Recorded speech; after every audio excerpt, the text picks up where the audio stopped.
Dubai سے اور سعودی عربیہ سے قرضے آ رہے ہیں، جو پیکیجز آ رہے ہیں، اس پہ کیا کوئی شرائط لگی ہیں یا امداد کے طور پہ آ رہے ہیں؟ مجھے نہیں لگتا کہ ان کے اوپر کوئی شرائط لگی ہیں. اگر عمران خان صاحب کہہ رہے ہیں، حکومت کہہ رہی ہے، تو ان کی بات میں کچھ نہ کچھ حد تک ہمیں تصدیق نظر آتی ہے. آج آپ کے بیانات اور آپ کی ٹون میں تھوڑی لچک نظر آ رہی ہے. کوئی نیب کی طرف سے کوئی نوٹس تو نہیں جاری ہوا؟ نہیں ہمیں کوئی نوٹس جاری نہیں. گزشتہ پروگرام میں آپ بڑا حکومت کے خلاف بولتے رہے ہیں. کیوں جی؟ نہیں دیکھیں، فردوس صاحب ان کو میں سمجھتا ہوں ظاہر ہے وہ سب پاکستانی سیاست پہ ان کی نظر ہے. اچھا نہیں، آج یہ یکدم اتنا بڑا یو ٹرن کیسے آ گیا؟ مکمل میں جو بات پوچھ رہا ہوں جی جی کر رہے ہیں، یس سر کر رہے ہیں، اس میں کوئی آگے بڑے لیڈر بننے کی ان کی بھی خواہش ہے. یو ٹرن لے لیا. نہیں یو ٹرن کا ہمارا کوئی یو ٹرن نہیں ہے. دیکھیں ہمارے فیصلے یا ہماری جو رائے ہوتی ہے وہ اصولی ہوتی ہے، اور ہم اصولوں کے اوپر رہ کے کرتے ہیں. اصولی رائے کیسے بدل گئی یکدم؟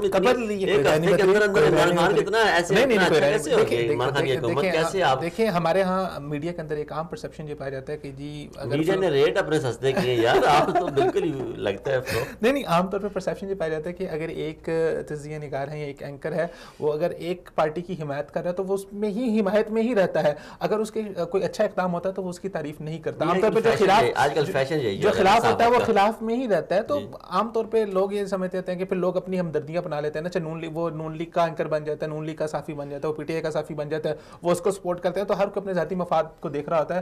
ہمیں آپ کو پتہ ہی ہے کہ ہم سب جتنے بھی دوست ہیں، ہم ایک اصولی صحافت کرتے ہیں، اور ہم اس چیز کو سمجھتے ہیں کہ جو چیز پاکستان کے حق میں بہتر ہے ہمیں اپنی ذاتوں سے اوپر آنا ہوگا. چاہے سیاستدان ہو، چاہے صحافت ہو، چاہے میڈیا ہو، چاہے پولیس ہو، چاہے نیب ہو، چاہے عدالتیں ہوں، ہر ایک نے، ہم فوج کو بھی میں شامل کر لیتے ہیں، ہر ایک نے ایک وقت تک پاکستان کے اندر اپنی ذاتی مفادات کو دیکھا جس سے پاکستان کو نقصان ہوا. اور اب ہمیں اپنے ذاتی مفادات سے اوپر آنا ہوگا. اور لگ رہا ہے کہ پاکستان جو ہے وہ جا رہا ہے اس طرف کہ جہاں پر ذاتی مفادات کو ختم کر کے اب حکومتی اور عوامی مفاد کو دیکھا جائے. جب آپ نے ذکر کیا سوال کے اسپیسیفک سوال کے حوالے سے میں بات کرتا ہوں، امداد کے حوالے سے بات کرتا ہوں. دیکھیں جب یہ ابھی برطانیہ ایئر ویز نے اپنا پلان ہے اس کو دوبارہ سے سٹارٹ کیا ہے، اس کے اندر بہت سے نون لیگی کارکنوں کی طرف سے یہ احتجاج آنا شروع ہوا کہ یہ معاہدہ تو پہلے ہوا تھا، جس میں انہوں نے کچھ تصاویر بھی پیش کی، جناب احسن اقبال صاحب کی بھی کی، اور اس کے علاوہ اور بھی دیگر انہوں نے چیزیں دکھائیں. دیکھیں میں یہ سمجھتا ہوں کہ اگر ان کے دور میں یہ چیز ہوئی تھی تو وہ قابل عمل کیوں نہیں ہو سکی؟ اگر دنیا اب آ رہی ہے پاکستان کے اندر انویسٹمنٹ کرنے کے لیے، آ رہی ہے پاکستان کے ساتھ کھڑے ہونے کے لیے تیار ہے، تو کیوں تیار ہے؟ اس کے پیچھے ایک بہت بڑی حقیقت ہے جو آپ کو سمجھنی ہوگی.